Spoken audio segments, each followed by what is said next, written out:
आप भी एक एमसीए स्टूडेंट हो और टेंशन में हो कि प्लेसमेंट कैसे होगा, ऑन कैंपस प्लेसमेंट लेना एक बेटर ऑप्शन है या फिर ऑफ कैंपस प्लेसमेंट, कौन सी है वो टिप्स जो आपको फॉलो करनी चाहिए एमसीए के बाद प्लेसमेंट्स के लिए। अगर आपके मन में भी है ऐसे ही कुछ सवाल तो आप बिल्कुल सही जगह पे आए हैं, क्योंकि एमसीए फंडास बाय सनस्टोन की आज की इस वीडियो में हम बात करने वाले हैं एमसीए प्लेसमेंट स्ट्रेटजीज 2025 के बारे में। सो हेलो एवरीवन, मैं हूं आपका होस्ट कौशल और मैं आपको बेस्ट गाइड करने वाला हूं आपके सभी एमसीए कोर्स रिलेटेड क्वेरीज। तो इस वीडियो को शुरू करने से पहले अगर आप हमारे चैनल पर नए हैं तो चैनल को सब्सक्राइब कर लीजिए और अगर ये वीडियो आपको पसंद आता है इसे लाइक करें और शेयर करें। तो चलिए शुरू करते हैं आज की ये इंपॉर्टेंट वीडियो।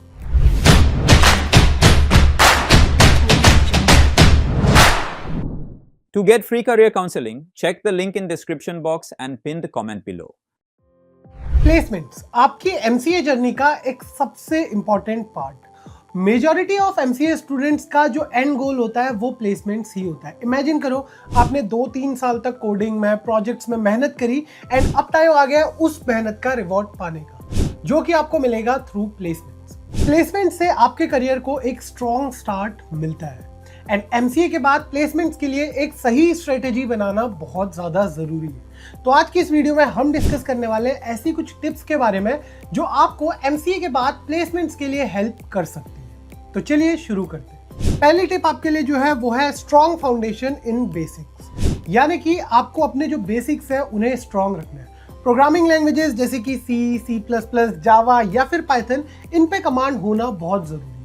ये लैंग्वेजेस फाउंडेशन क्रिएट करती है एमसीए कोर्स की एंड इनका प्रैक्टिकल नॉलेज होना आपके टेक्निकल इंटरव्यू में बहुत ज़्यादा हेल्पफुल साबित हो सकता है। आप अपनी कोडिंग नॉलेज या फिर अपनी प्रोग्रामिंग नॉलेज बढ़ाने के लिए अलग अलग प्लेटफॉर्म्स का यूज़ कर सकते हैं, जिसमें आते हैं आपके हैकर रैंक, इसके अलावा लीड कोड या फिर कोड शेफ। इसके अलावा छोटे छोटे प्रोजेक्ट्स पे काम करना चाहिए लैंग्वेजेस में, ताकि आपको इनके बेसिक्स और इनका इम्प्लीमेंटेशन समझ में आ सके एंड हो सके तो आप डेटा स्ट्रक्चर एंड एल्गोरिथम्स पे थोड़ा ज़्यादा फोकस करना, क्योंकि डेटा स्ट्रक्चर एंड एल्गोरिथम से आपके इंटरव्यू में मेजर क्वेश्चंस पूछे जाते हैं। टिप नंबर 2, दूसरी टिप है आपके लिए स्पेशलाइज इन ट्रेंडिंग टेक्नोलॉजीज। आजकल cloud computing, data science, artificial intelligence and machine learning, cyber security, ये कुछ ट्रेंडिंग टेक्नोलॉजीज है। अब इनमें से किसी एक या दो टेक्नोलॉजीज के ऊपर काम करना या फिर इनकी इन डेप्थ नॉलेज होना आपके लिए बहुत ज़्यादा हेल्पफुल साबित हो सकता है।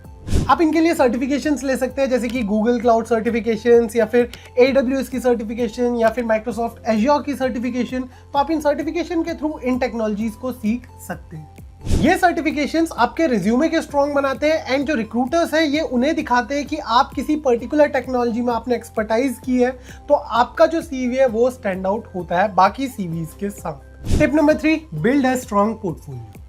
आप अपने प्रोजेक्ट्स, अपनी इंटर्नशिप्स या फिर अपने फ्रीलांस को शोकेस कर सकते हैं। इसके लिए आप गिटहब का यूज़ कर सकते हैं। आप अपने कोड्स को वहाँ पे अपडेट कर सकते हैं, अपलोड कर सकते हैं। गिटहब के अलावा आप लिंक्डइन में भी अपने जितने भी अचीवमेंट्स हैं, फिर चाहे वो इंटर्नशिप से रिलेटेड हो, प्रोजेक्ट से रिलेटेड हो या फिर फ्रीलांसिंग से रिलेटेड कोई भी अचीवमेंट हो, आप उसे पोस्ट कर सकते हैं। ये रिक्रूटर्स को दिखाता है कि आपने किसी पर्टिकुलर टेक्नोलॉजी पे काम किया या फिर आप किसी पर्टिकुलर टेक्नोलॉजी का प्रैक्टिकल एस्पेक्ट भी जानते हैं। अपने पोर्टफोलियो में अपने बेस्ट प्रोजेक्ट्स को हाईलाइट करें, अपनी स्किल्स को डेमोन्स्ट्रेट करें एंड जो भी आपने काम किया है वो सब आप अपने प्रोजेक्ट्स में डाल सकते हैं। Tip number 4, aptitude and soft skills. Aptitude किसी भी प्लेसमेंट प्रोसेस का एक बहुत इंपॉर्टेंट पार्ट होता है। मेजरली आपको फर्स्ट राउंड जो आपकी प्लेसमेंट प्रोसेस का होता है वहाँ पे एक एप्टीट्यूड टेस्ट देखने को मिलता है। उसको क्लियर करने के बाद ही आप नेक्स्ट राउंड के लिए जा पाते हैं। तो एप्टीट्यूड के लिए आपको अच्छे से प्रैक्टिस करनी है। आप कई सारे अलग अलग रिसोर्सेज को यूज़ कर सकते हैं। आपके पास इंटरनेट है, आप इंटरनेट के थ्रू कई सारी ऐसी वेबसाइट्स हैं जहाँ पे जाके अपनी एप्टीट्यूड की स्किल्स जो है उन्हें इन्हेंस कर सकते हैं।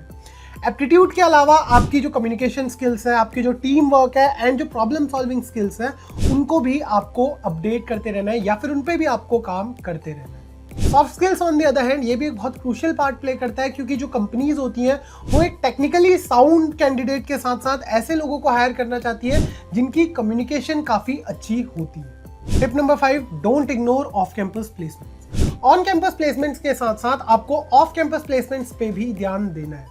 सबसे पहले अपने रिज्यूमे और अपने लिंक्डइन प्रोफाइल को स्ट्रॉन्ग और अपडेटेड रखो। इसके बाद कई सारे ऐसे पोर्टल्स हैं जैसे कि आपका लिंक्डइन हो गया, नौकरी हो गया, ग्लासडोर हो गया।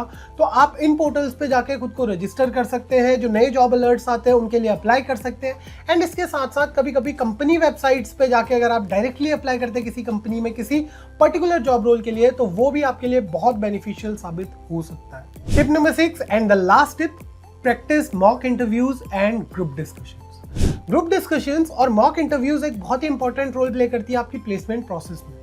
तो आपको ग्रुप डिस्कशंस में एक्टिवली पार्टिसिपेट करना है एंड ट्राई करिए कि आप आपके जितने भी ओपिनियंस हैं उन्हें क्लियरली एक्सप्रेस कर रहे हैं। मॉक इंटरव्यूज भी जब आप देते हैं तो आप ट्राई करिए कि आप आर्टिकुलेट करने की प्रैक्टिस करें एंड जो भी आपके फीडबैक्स है वो फीडबैक्स लें एंड जो वीक एरियाज है उन पे थोड़ा सा और ज्यादा मेहनत करें। तो ये थी सारी tips related to MCA placement strategies 2025। I hope आपको आज का वीडियो पसंद आया होगा। अगर आपको ये वीडियो पसंद आया तो इसे लाइक करें और शेयर करें अपने दोस्तों के साथ। अगर आपके मन में एमसीए कोर्स रिलेटेड अभी भी कोई भी डाउट है तो प्लीज हमें हमारे कमेंट सेक्शन में बताइए। So thank you so much for being here today. मिलते हैं आपसे अगली वीडियो में, तब तक के लिए stay tuned to MCA fundas by Sunstone.